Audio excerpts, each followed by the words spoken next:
क्या हो अगर तुम इंसानों की बारात नहीं बल्कि भूत प्रेतों की बारात देख लो, जिनका चेहरा तक नहीं हो।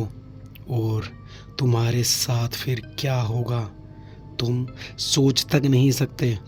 वो तुम्हें ऐसी चीज़ दे दे जो तुम्हें दिखने में तो बहुत कुछ दिखाई दे, जैसे सोना चांदी हीरे जवाहरात, लेकिन असल में वो चीज़ कीड़े मकोड़े गंदगी हो, तो तुम्हारा रिएक्शन क्या होगा।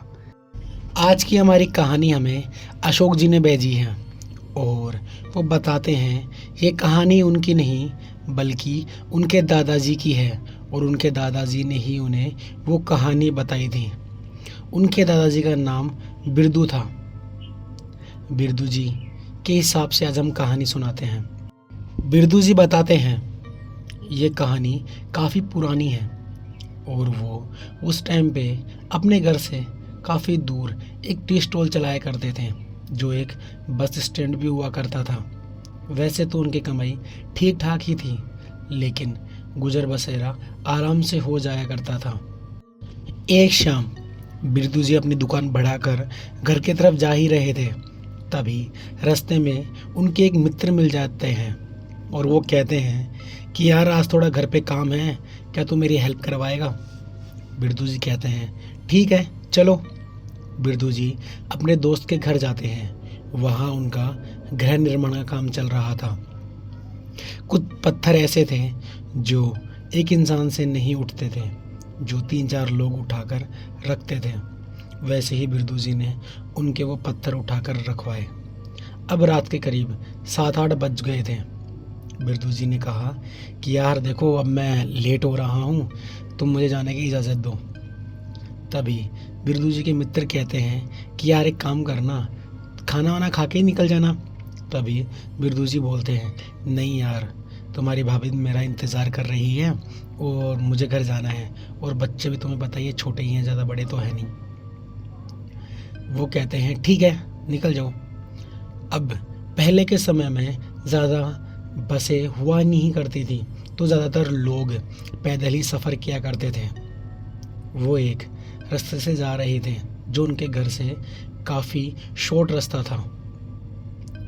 बिरदू जी उस रास्ते पर जा रहे थे, तभी अचानक उन्हें महसूस हुआ कि जैसे कोई बैंड बाजा बजा कर कोई बारात जा रही है। उन्हें समझ में ही नहीं आया कि यार इस रास्ते पर और फिलहाल इस आसपास के गांव में कोई तो शादी है नहीं, क्योंकि पहले के लोगों को पता हुआ करता था कि आसपास के 4-5 गांवों में कहाँ शादियां हैं, क्योंकि पहले के लोग मिलजुल कर रहा करते थे। बिरदू जी को समझ में नहीं आया कि आखिरकार ये बैंड बाजे की आवाज़ कहाँ से आ रही है। तभी उन्हें सामने से एक बारात आती दिखाई दी।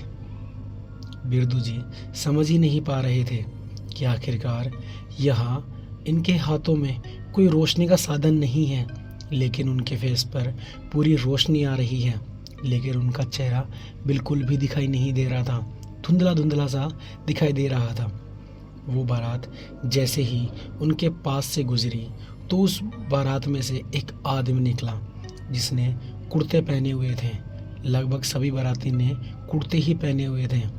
वो बिरदू जी से कहते हैं झोला निकाल, झोला निकाल।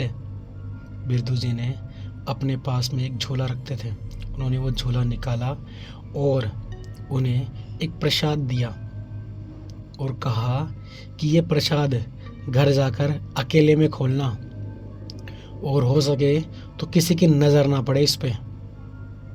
बिरदू जी ने उन्हें प्रणाम करा और वहाँ से निकल गए। बिरदू जी अपने घर पहुँचते हैं और ये जो उनके साथ में हुआ वो सारी बात अपनी वाइफ को बताते हैं।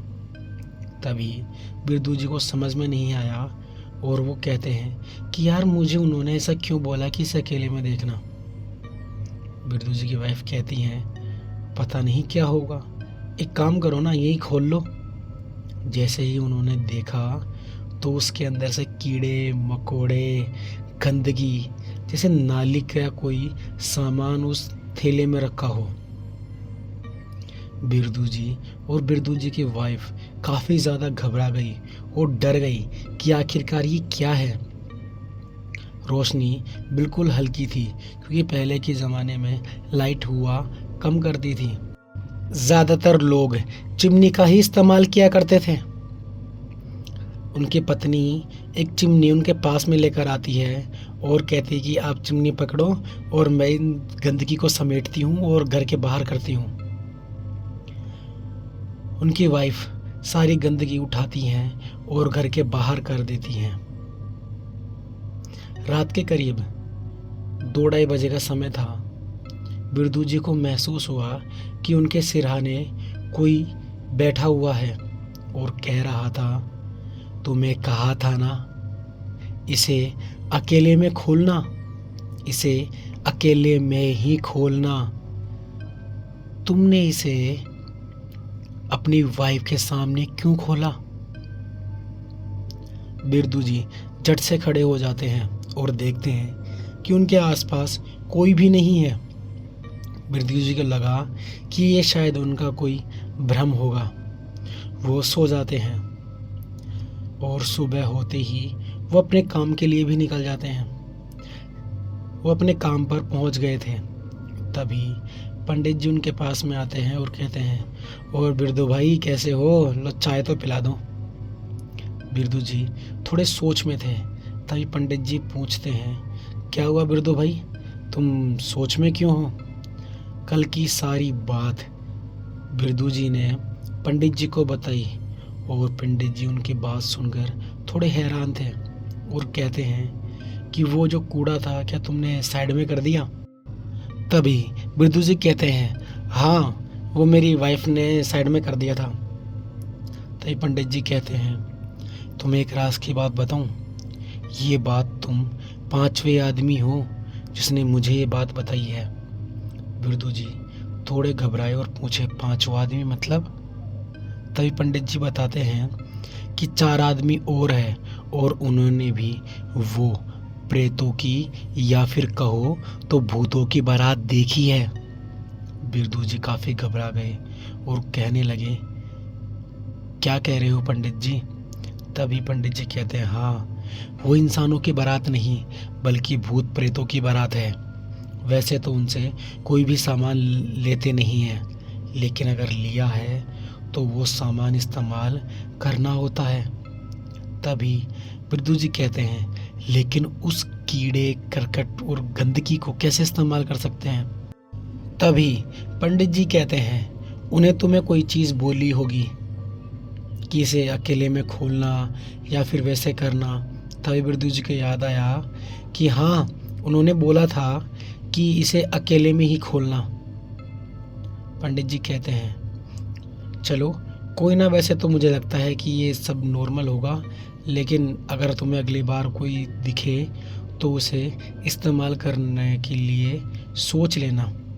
तभी बिरजू जी कहते हैं, ठीक है मैं देखता हूँ। अगली शाम फिर से उन्हें कोई काम आ गया और वो जाते समय लेट हो गए। उन्हें फिर से वही अब बैंड बाजे की आवाज़ सुनाई दी और उस बारात में से उन्हें वही एक आदमी निकलते हुए दिखाई दिया और उसे कहते हैं, कल तो तूने ये चीज़ फेंक दी थी, लेकिन आज ये चीज़ फेंक मत देना, ध्यान रखना। बिरदू जी ने वो झोला आगे करा तो उन्होंने बोला, ठीक है मैंने डाल दिया।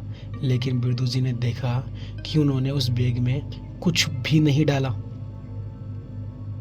बिरदू जी ने कहा कि आपने कुछ डाला तो नहीं? तभी वो कहते हैं, चेक कर, इसका वज़न भारी हो गया। बिरदू जी को महसूस हुआ कि हाँ वज़न तो भारी हो गया और वो बारात आगे निकल गई। वो जब अकेले में घर जाकर उसे देखते हैं तो उसमें सोना चांदी जवाहरात दिखाई दिए।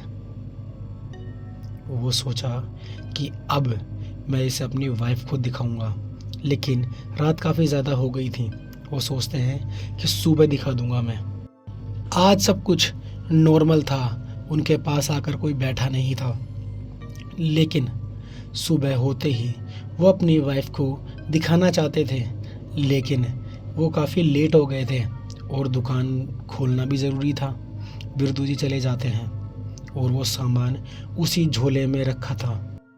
बिरदू जी दुकान पर थे और तभी वही पंडित जी बिरदू जी के पास में आते हैं और कहते हैं, क्या कल रात को भी तुम्हें वो बारात दिखाई दी?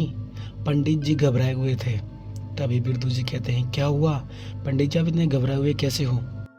तभी पंडित जी कहते हैं, बता ना भाई, क्या तूने वो सामान इस्तेमाल करा और कल तुम्हें क्या वो रात को दिखाई दी बारात? बिरदू जी कहते हैं, हाँ मुझे वो रात को बारात दिखाई दी, लेकिन उन्होंने जो सामान दिया है वो मैंने इस्तेमाल नहीं करा, वो मेरे झोले के अंदर ही रखा हुआ है। तभी पंडित जी कहते हैं, बड़े मंदिर चलो, तुम्हें वहाँ देखना चाहिए। बिरदू जी को समझ में नहीं आया, लेकिन उन्होंने अपनी दुकान बढ़ाई और बड़े मंदिर चले गए। बड़े मंदिर में काफ़ी भीड़ लगी हुई थी। वहाँ 4-5 आदमी बैठे हुए थे और उनके अंदर भूत प्रेत प्रवेश कर चुके थे और वो बहुत गंदी एक्टिविटी कर रहे थे। बड़े पंडित उनका उतारा कर रहे थे। तभी छोटे पंडित बड़े पंडित जी के पास में जाते हैं और कहते हैं, ये बिरदू जी हैं और इनके साथ भी वो बारात वाला सीन हुआ है और इनका सामान इन्होंने इस्तेमाल तो नहीं करा, लेकिन इनका झोले में वो सामान रखा हुआ है। तभी बड़े पंडित बिरदू की तरफ देखते हैं और इशारा करते हैं कि यहाँ कर बैठ जाओ और वो सामान निकाल कर यहाँ रख दो। बिरदू जी ने अपने झोले में हाथ डाला और एक पोटली जैसी थी उसे वहीं पंडित जी के सामने रख दिया। बड़े पंडित देखते हैं और कहते हैं कि अब तुम इस झोले को हटा दो और आराम से बैठ जाओ।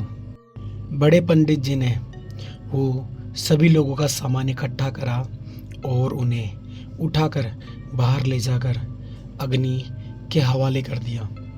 उन सभी सामानों को अग्नि के हवाले करने के बाद पंडित जी वापस आकर वहीं बैठ जाते हैं और सभी के हाथों में वो कलावा बांधते हैं और सभी को कहते हैं कि 7 दिन बाद वापस यहीं आकर इस कलावे को खोलना और तुम्हारा फिर मैं एक ताबीज़ बना दूंगा। वैसे ही होता है, लेकिन बिरदू जी कहते हैं कि वो सामान क्या था, मैंने जो देखा क्या सच में वो सोना चांदी के आभूषण ही थे? पंडित जी को जब उन्होंने ये पूरी बात पूछी तो पंडित जी बताते हैं, वो भूतों की बारात ऐसे ही भूतों की बारात नहीं बनी। जो लोग उनका सामान इस्तेमाल करते हैं और वो फिर उसी बारात में शामिल हो जाते हैं। आपको ये कहानी कैसी लगी? अगर आपको कहानी अच्छी लगी तो बताना ज़रूर। अगर आप मेरे चैनल पर नए हैं तो प्लीज़ चैनल को सब्सक्राइब करें, साथ में बेल आइकन भी दबा दें। मैं आपको यहाँ से हॉरर कहानियाँ सुनाता हूँ। तो चलो हम सब अगली कहानी में मिलते हैं।